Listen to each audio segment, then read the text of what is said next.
आणि आता पुढचा विशेष रिपोर्ट पाहूया ते म्हणजे ईडीच्या छाप्यानंतर आमदार रोहित पवारांनी पत्रकार परिषद घेतली। काही जण सुडाचं राजकारण करत असल्याचा आरोप रोहित पवारांनी केला आणि हातोडा घेऊन गेलेल्यांचं पुढे काय झालं असा रोखठोक सवाल सुद्धा रोहित पवारांनी उपस्थित केला आणि त्यावरती सत्ताधाऱ्यांनी होणारी कारवाई ही नियमाप्रमाणे होत असल्याचा दावा केला। एकंदरीतच या ईडीच्या छाप्यांमुळे पुन्हा एकदा सत्ताधारी आणि विरोधक आमने-सामने आलेत।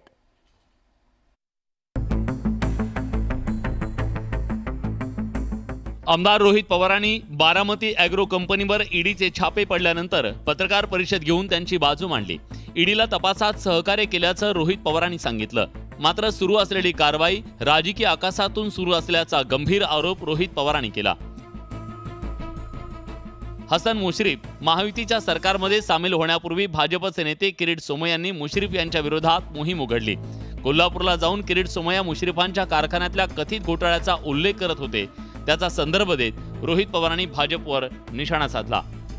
मोठे बिझनेसमन नंतर झाले, सहजपणे झाले, त्यांच्या कारवाईबद्दल तुम्ही काय करणार आहात?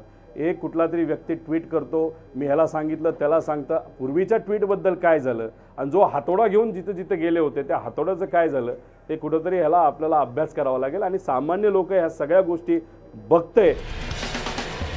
पत्रकार परिषदेत रोहित पवारांनी अजित पवारांवर सुद्धा तोफ टाकली।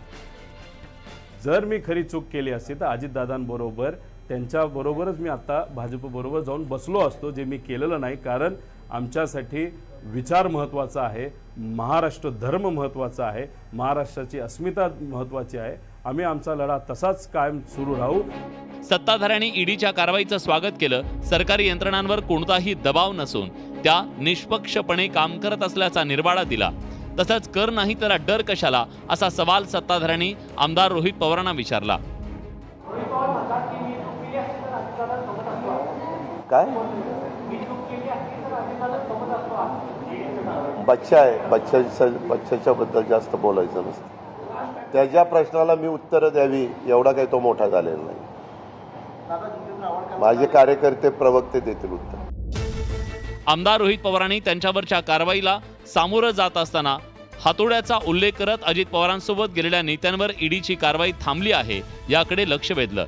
एकंदरीत ईडीच्या कारवाईवरून काय निष्पन्न होतं याकडे सगळ्यांचं लक्ष लागलंय। Bureau report, news 18 Lokmat.